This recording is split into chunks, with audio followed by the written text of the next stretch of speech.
اللہم صلی علی محمد۔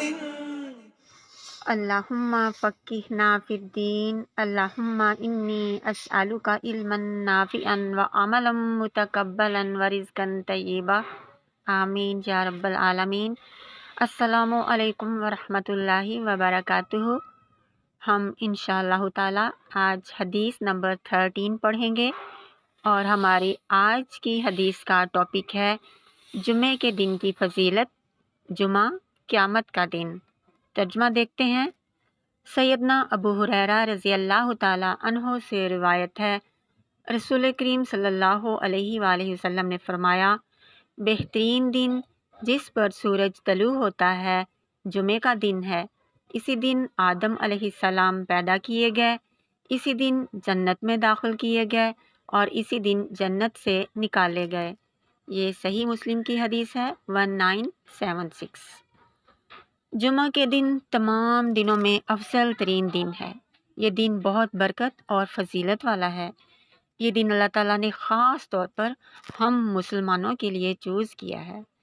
اس دن ایک گھڑی ایسی ہے جس میں انسان جو بھی دعا کرے گا وہ دعا قبول ہوگی، اور وہ گھڑی عصر اور مغرب کے درمیان کے ٹائم میں ہے۔ بہتر یہی ہے کہ عصر سے مغرب تک بیٹھ کر اللہ تعالیٰ کی حمد و ثنا بیان کی جائے، درود پاک پڑھا جائے، اور پھر خوب دعا کی جائے۔ اسی طرح ایک حدیث ہے، جمعے کا دن ایسا مبارک دن ہے، اس سے مبارک دن سال کا کوئی دن نہیں سوائے رمضان کے، اور ذی الحجہ کے پہلے 10 دن، اور محرم کے۔ طہارت اور پاکیزگی یہ ہمارے ایمان کا حصہ ہے، اس لیے جمعہ کے دن خاص طور پر طہارت اور پاکیزگی کا اہتمام کرنا چاہیے۔ جمعے کے دن غسل لازمی کرنا چاہیے، اچھے اور صاف ستھرے کپڑے پہنے جائیں۔ یہ بہتر ہے کہ جمعہ کے لیے ایک خاص ڈریس رکھا جائے جو کہ صرف جمعہ کے دن ہی پہنا جائے، کیونکہ اللہ تعالیٰ زیادہ حق رکھتا ہے کہ اس کے لیے زینت اختیار کی جائے۔ اور پھر اس کے بعد اچھی سی خوشبو لگا کر مسجد جانے میں جلدی کرنا چاہیے، اور مسجد میں داخل ہو کر سب سے پہلے ضروری ہے کہ 2 رکعت نماز پڑھی جائے۔ جمعے کے دن کثرت سے درود پڑھا جائے۔ حضور نبی کریم صلی اللہ علیہ وآلہ وسلم نے ارشاد فرمایا، جمعہ کے دن اور جمعہ کی رات کثرت سے مجھ پر درود بھیجا کرو، پس جو آدمی مجھ پر ایک بار درود پڑھے گا اللہ اس پر 10 رحمتیں نازل کرے گا۔ اور یہ ہم سب جانتے ہیں، سب سے بہترین درود ابراہیمی ہے، اس کی بہت فضیلت ہے، تو اس کو پڑھنے کے لیے جمعہ کے دن بہت زیادہ اہتمام ہونا چاہیے۔ اسی طرح جمعہ کے دن سورۃ الکہف ضرور پڑھنی چاہیے۔ نبی کریم صلی اللہ علیہ وآلہ وسلم نے فرمایا، جو شخص جمعہ کے دن سورۃ الکہف پڑھتا ہے اس کے لیے ایک جمعہ سے دوسرے جمعہ تک نور روشن ہو جاتا ہے۔ یہ نور کیا ہے؟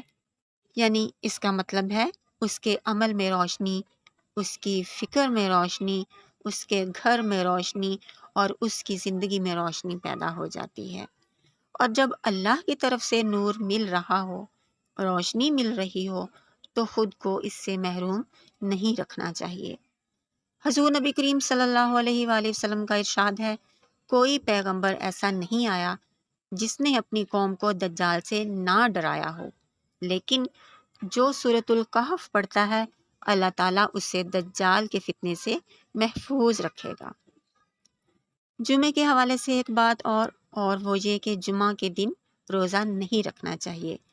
ہاں، اگر آپ نے روزہ رکھنا ہے تو ایک دن پہلے کا ساتھ ملایا جائے یا ایک دن بعد کا۔ اسی طرح حضور نبی کریم صلی اللہ علیہ وآلہ وسلم نے ارشاد فرمایا، جنوں اور انسانوں کے علاوہ تمام جاندار جمعہ کے دن صبح صادق سے طلوع آفتاب تک قیامت کے خوف سے گھبرائے ہوئے ہوتے ہیں۔ اس سے پتہ چلتا ہے جمعے کی صبح تمام جاندار کتنے گھبرائے ہوئے اور کتنے پریشان ہوتے ہیں۔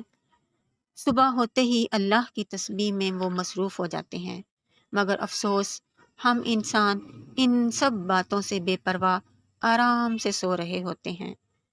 ہمیں نہ ہی جمعہ کی فضیلت کا پتہ ہوتا ہے اور نہ ہی یہ ڈر کہ کہیں آج ہی تو قیامت کا دن نہیں، تو پھر کیوں نہ اٹھ کر خود کو اللہ کے سامنے جھکایا جائے، اپنے گناہوں کی معافی مانگی جائے اور اپنے رب کو راضی کیا جائے۔ اس لیے ہمیں چاہیے کہ جمعہ کے دن خاص اہتمام کیا جائے، پہلے سے ہی خود کو جمعہ کے لیے تیار کیا جائے تاکہ اس دن کی برکتیں اور فضیلتیں حاصل کی جا سکیں۔ اللہ تعالی ہمیں اچھے اعمال کی توفیق عطا فرمائے۔ وما علینا الا البلاغ المبین۔ السلام علیکم ورحمۃ اللہ وبرکاتہ۔